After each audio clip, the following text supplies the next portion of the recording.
We're here at the famous Devil's Stone Inn in Shebbear in Devon. The inn is at least 400 years old and is situated just a short distance from its namesake, the Devil's Stone. The origin of the stone's legend is forgotten, but some stories tell us that the devil dropped the stone here when he fell from heaven. Others say that the stone was thrown by St. Peter from heaven, which landed upon the devil. Tell the story of the stone. It all begins long ago in heavenly realms.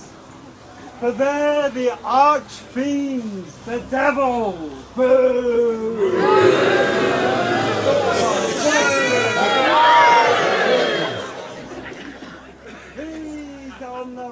One thing the legend does agree on is that if the 6-foot-long 1-ton stone is not turned every year on the 5th of November, a tragedy will befall the village and the country. The last time the village failed to turn it was in the war, and news from the war became much worse just afterwards. So from then on, they ensured they always turned it.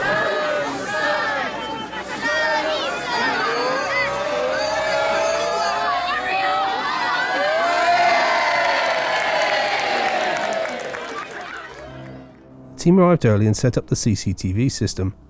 Because we didn't have the run of the building until 10 PM, the team left the cameras running in the bedrooms while they had a meal in a pub nearby. The cameras only picked up on one event in this time, a click, followed by a strange whisper in room 8.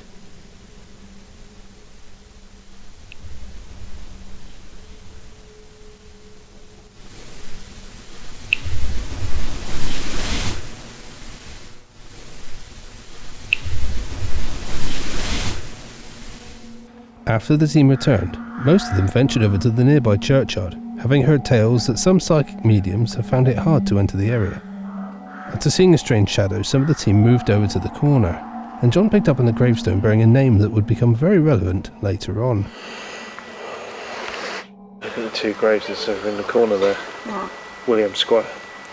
What? William. I don't know what this one is. William Squire? William Squire, right over there. While the rest of the team were at the graveyard, Hewitt and Mark stayed behind to set up the last CCTV cameras in the bar and dining room. A few minutes after it was switched on, the bar camera picked up on this odd click. We've listened to the audio from the rest of the night, and none of the fridges or bar equipment made any noises quite like this click, so we can't explain it. Also, while alone in the building, Mark and Hewitt were watching the CCTV and noticed an odd light anomaly on the floor of the bar. This occurred multiple times across the evening.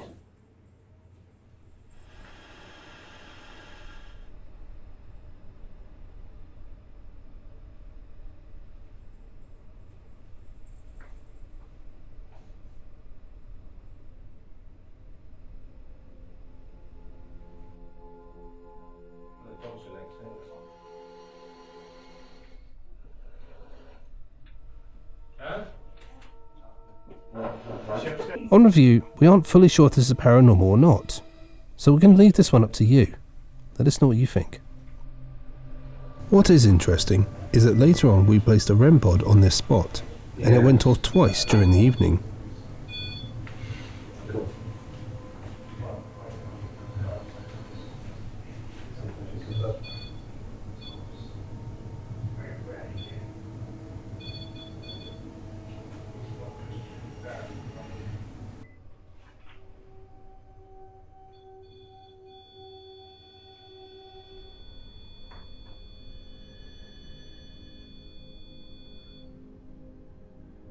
This device requires something living, or with electrical energy, to move within 2 to 3 inches of the antenna to trigger it.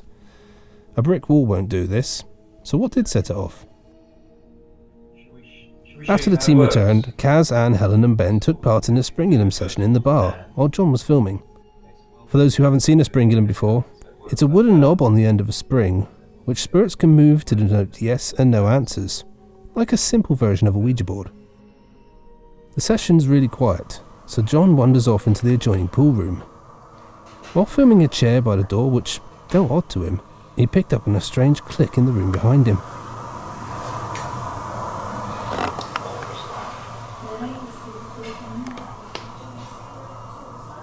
Meanwhile, in the dining room, the cameras picked up on this chair moving by itself.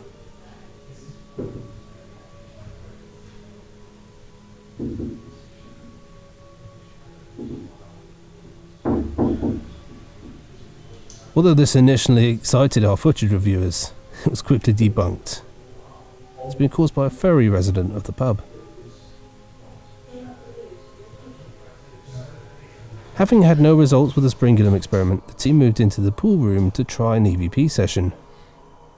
John catches this strange orb. Ooh, that's unusual. Ooh, that's unusual. Now John and Stu have got their camera lights set up away from the lens, which helps to eliminate any dust being caught on camera, which is usually always mistaken for an orb. So it's very rare that they catch anything like this on their cameras. Just a minute later, and the team caught these knocks. So why are you here? Did you live here? We can't explain these. Everyone was sat still and the room was quiet for the rest of the session. Next, the team moved through to the dining room to try some glasswork. This works in a similar way to the Ouija board and Springulum. The spirit only has two answers to choose from, yes or no. Anne picks up on the spirit of a woman stood near the door, although nothing's caught on camera. By the door, Helen. Should we introduce ourselves again so you know who we all are? It's a female. She's got...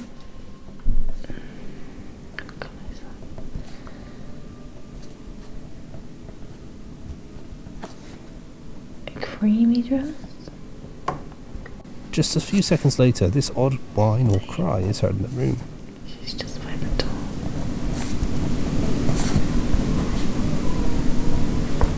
Hold.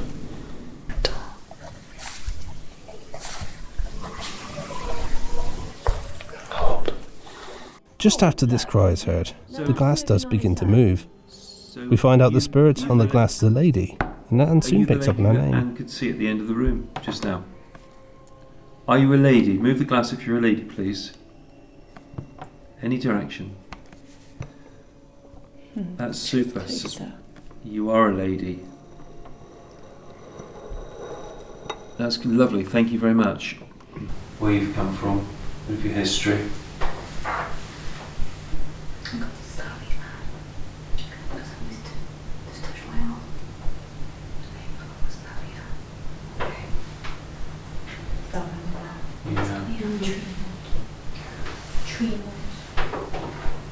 We know there's somebody here because the energy has moved the glass. While the session is taking place, we do pick up two odd sounds. The first occurs while Kate is It was you that talking. turned the taps on, or tap on earlier.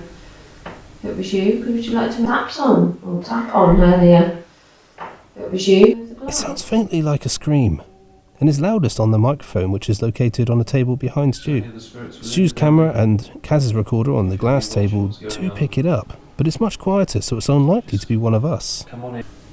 The second sound is picked up only on Stu's recorder and sounds a little bit like a woman. Any other spirits out there at all? Any other spirits out there at all? As the glasswork session progresses, we find out more about Sally Ann and a tragedy that befell her. Is it you that's been moving the glass, Sally Ann? Thank you. Did you touch Helen? Did you tap her shoulder when you gave me your name? Is that you? Yes? Thank you. Bye. Hi, Sally Ann.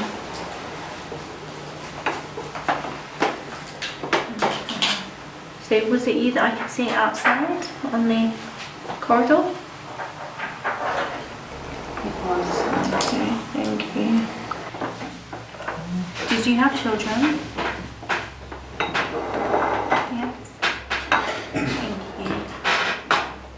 What is that ball's not getting hot? Oh, that's very strange, isn't it?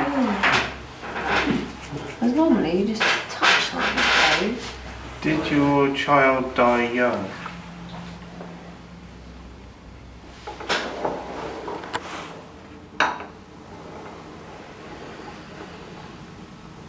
Was you married, sweetheart?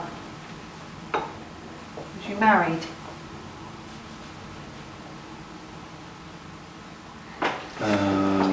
Sally Ann, were you married? Sally Ann, are you married? Are you a married lady? Are you a single lady?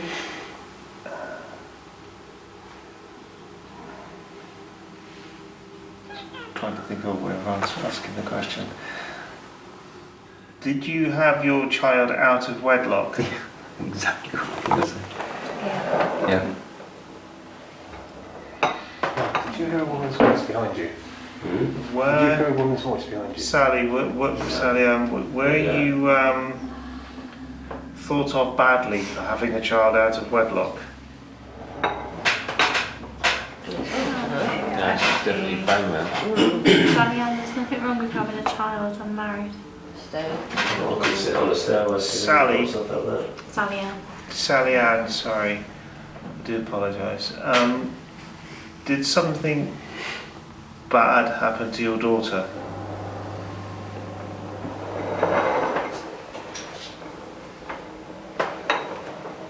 I'm sorry to hear that. Sorry.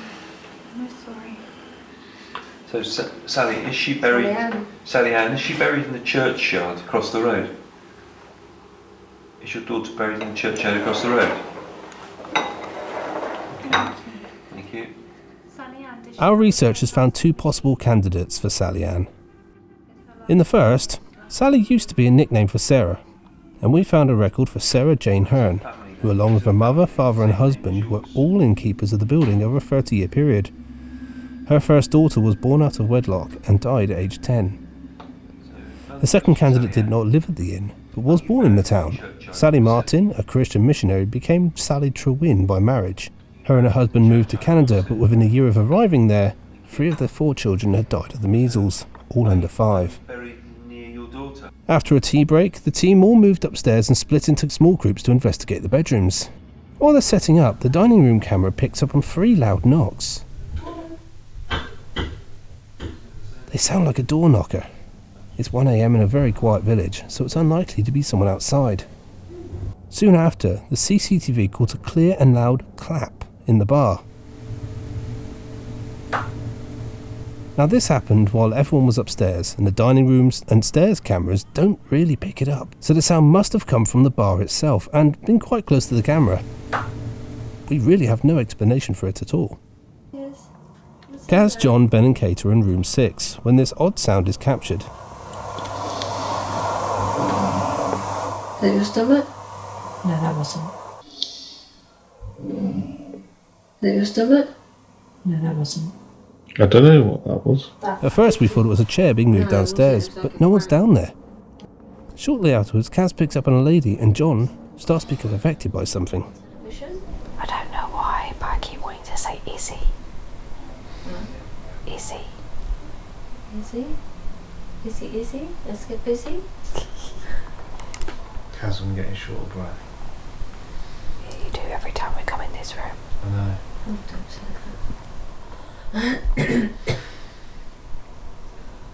Just push it away and calm yourself down. And push it away and say it's not yours in your head. So you take it away. Is someone just trying to show you something they felt? I think starved of oxygen. It sounds like the smoke. Now remember earlier in the graveyard I told you that a name would become relevant? John picks up on a man with a potentially dark past, which is confirmed by Kaz using her pendulum just off camera. Does the man have a grey beard? I can't say because I've not seen him for a while.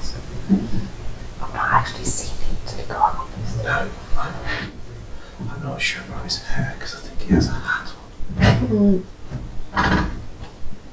Yes, to both of those. Yes, to both of what you just said. So he's wearing a hat, but he has a grey beard. Yeah. Is it a top hat? Yes. I just reworded it and said it's a tall hat. Because top hat, which is very young to know that word. Can you ask another question for me? Yeah.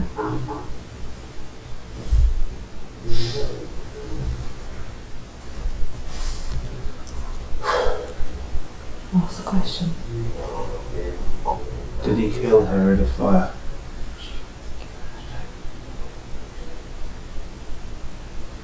You already know the answer.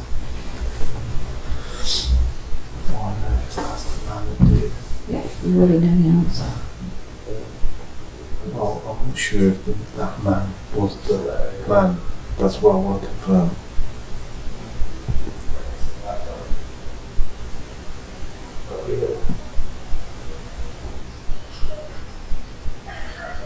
You can't get much more of a clear answer. So he did it.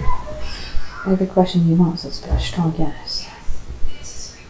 Figures go past what I couldn't possibly do a description. What his name is.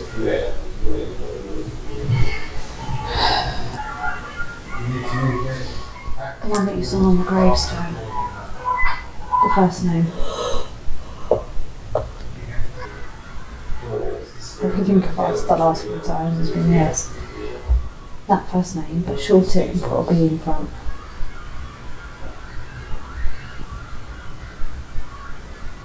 The nickname. Right on the record.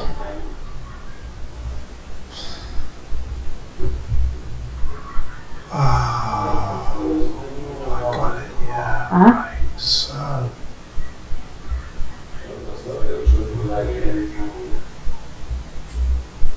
The lady. The mother. Mm-hmm. She had low standing. Mm-hmm. The child was an embarrassment. Mm-hmm. So he killed her. Mm-hmm. Meanwhile, in room 4, Anne picks up on a strange sensation. There we know she's just a little bit uncomfortable now, but that's okay. It's okay, it's all part of the game. I have no feeling in that bottom part of my leg. It's not just gone numbly across your legs. No. That's a stupid question, but yeah. No, it's not a stupid question because I do get that sometimes, but no. Yeah. It's literally just that part. And I can touch it and I can feel it. Yeah. But you know how you can't sometimes, when you do go dead, you can't feel that part of your leg. That's how it feels. Yeah. Down in the dining room, Stu's conducting a solar vigil when something appears to tap a glass in the room.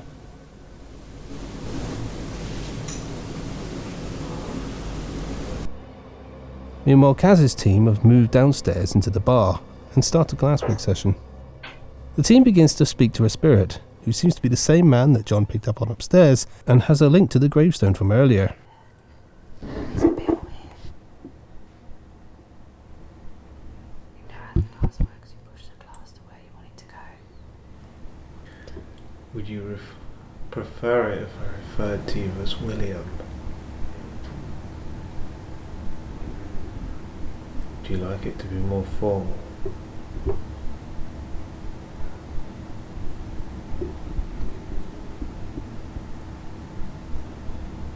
What was his surname? Squire. Mr. Squire. Hello, Mr. Squire. Would you like to talk to us? Mr. William Squire?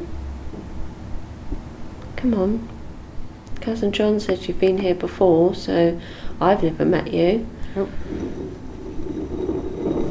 Do you want to talk to us? No. Is that a no? Can you go to no? You want to talk to us? Thank you very much. Is that you? No? Okay. Come back to the middle, please. You come back to the middle, then we can ask another question. Do you want us to take it back for you? Right, I'm going to take it back. Okay, so you'd like to talk to us. Is this William or Mr. Squire?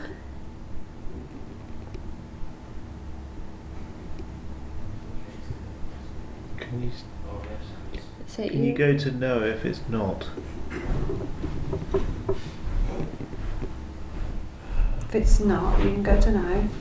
That's fine. You're going. You got some more glass? Yes. Who have you got? I think it's William Squire. Okay, so just to confirm, is this William Squire? Or Mr. William He Squire? likes my God, Mr. William Squire, doesn't he? Yes. Hello, my name's Kate. I'm Kaz. I'm John. Oh, sorry, Mark. There's a bottle. Yeah, that's right. I've got it. Okay, Mrs. Squire, did you own this pub? Can you come back to the middle, please, sweetheart?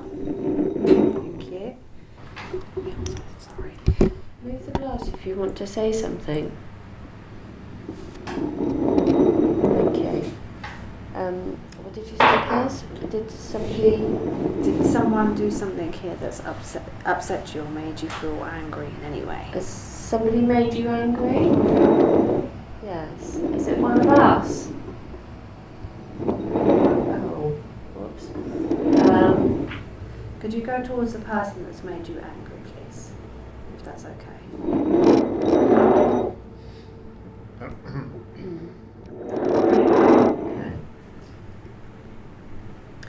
Was it something he did in the graveyard? Was it something he did in the graveyard?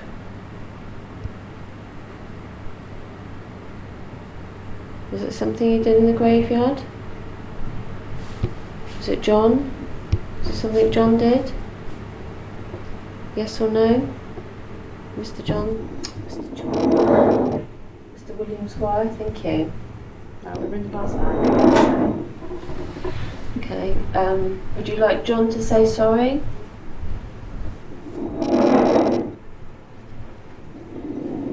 you accept an apology? If John said sorry to you?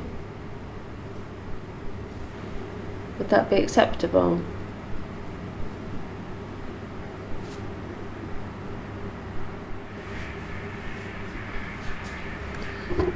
Just try saying sorry.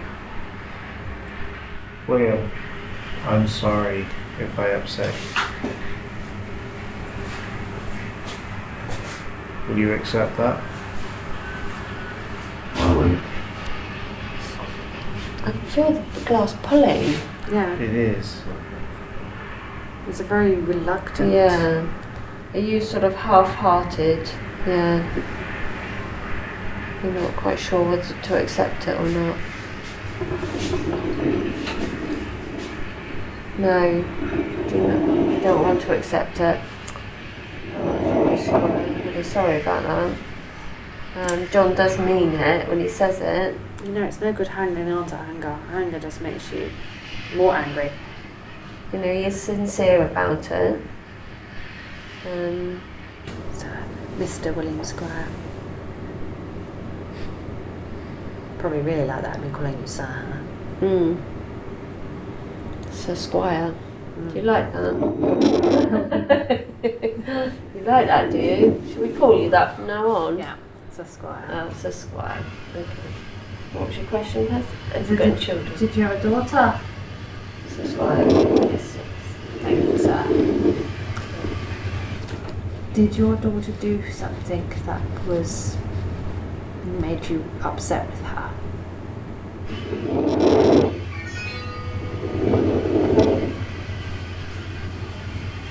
Did she do something out of wedlock that was shameful and embarrassing?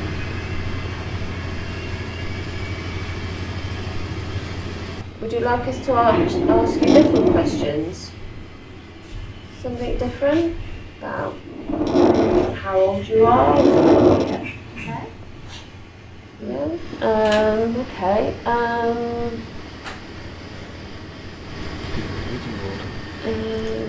Are you in your 70s? I'm trying to remember what I saw. Are you 76? I know what it is. Are you 76? Yeah. Is that a yes, William? William, are you 76? Sir. So, Thank Sir you, Squire. sir. You found the correct being called sir. Sir Squire. I know what it is, but I think I know what it is. I think Can I ask? yeah, I'm trying to ask it because it kind of went like quiet. the questions. He didn't like the question, so we started asking him other things. Sorry. He wouldn't answer. So, sir, can I ask? Did your daughter become pregnant out of wedlock? Yeah. Okay. Thank you. We just needed to know, that was all. Our research has shown that William Squire did live in the area. He was a local farmer / landowner who lived in Shebbear. Meanwhile, upstairs, Hewitt and Anne are in room 4. As they sit in the room, they both feel the room is getting darker and struggle to see their own hands. Not here to judge you. Oh, it's getting really dark. Is it getting dark for you yet? Yeah, it is getting dark. Thank you. Should you make it darker? I can't even see my hands. Can you make it really dark? Can you make it even go even darker? Yep, I can't see my arms. Thank you. I have no vision. Well, mine's now definitely going. This happens quite a few times, but sadly, it isn't showing up on our infrared cameras. In a strange coincidence, Hewitt picked up on the name Bill or William. Thank you. Is your name Bill or William?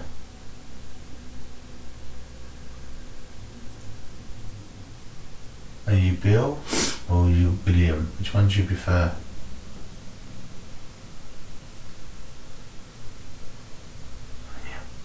I heard. You heard what, sorry? William. Hello, William. It's nice to meet you. Now, this is just a few minutes after the team downstairs stopped receiving any communication from William Squire. Anne then catches a glimpse of a spirit, although it does seem they didn't intend for it to do so. Was that your face I saw then?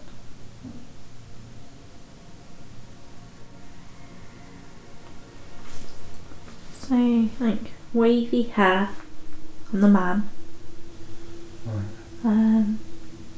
Not quite shoulder length, like somewhere between, like a bob, but not because it was curly, but like that sort of length. Okay. And a hat, leather hat. So it's not a very tall hat. The hat, no, it was like a cowboy style, like old, not like a new Texas cowboy hat. Yeah. Kind of like, you know, when they're small on the top and larger rimmed. Okay, yeah. And it was a light beigey tan colour. But it was like the bound, you know, when it's bound with the stitching rather than neat stitching. It was that nice rugged, thick. I know the one you mean, yeah. Like lacy sort of style around it. Like a leather lace, shoelace thing.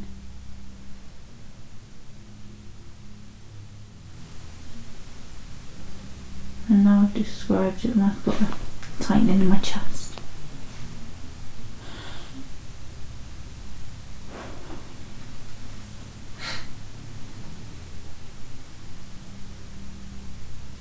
Almost like I wasn't supposed to see, but they were seeing if I could see. Oh, okay. Does that make sense?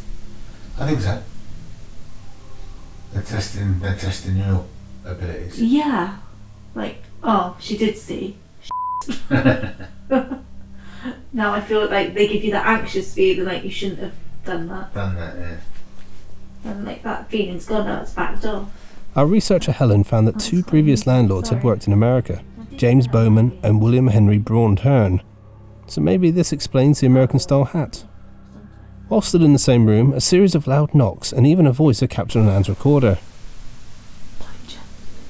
I don't know if it's picking it up from downstairs, but I'm hearing that deep tapping. breathing. Yeah, tapping and deep breathing.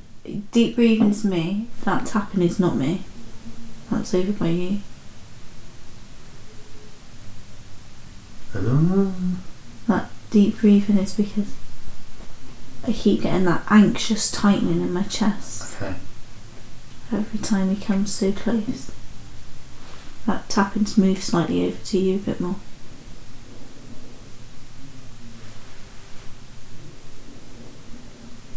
So you're going... I could hear that. I thought that was downstairs. That wasn't me. Oh, I have to sit down on the bed. Oh, my chest is so tight. Oh, hello. Hello. That was sneaky. You moved quick then. I saw you. I got I saw you. I saw you.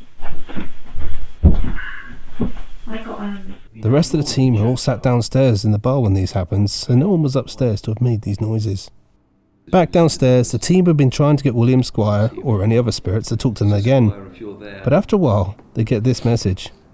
Please, could you move the glass to either yes up here, no across the other side, or goodbye at the bottom. So, if you could move the glass to show us you're there, it'd be great. Even if it's to goodbye.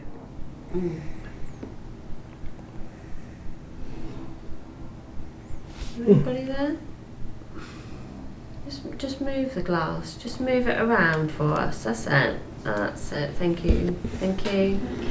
That's lovely. Thank you very much. Alright, okay. You don't want to talk to us. We respect that. That's fine. We did say. We did say. Thank you. We did say. Goodbye. And with that solid goodbye, plus it was 3 AM, the team decided to pack down and call it a night. So what did we think of Devilstone Inn? Well, some team members have investigated here once before, and on that night it was very active, with a glass even being thrown from a table against the wall. This investigation was much quieter. Now, sometimes this can happen, some nights are just quieter than others. But overall the team felt a sense of calm in the building that wasn't there before. But who knows, next time the spirits could be much more lively. You can never tell. Well, what did you think of the Devilstone Inn, and have you been there before?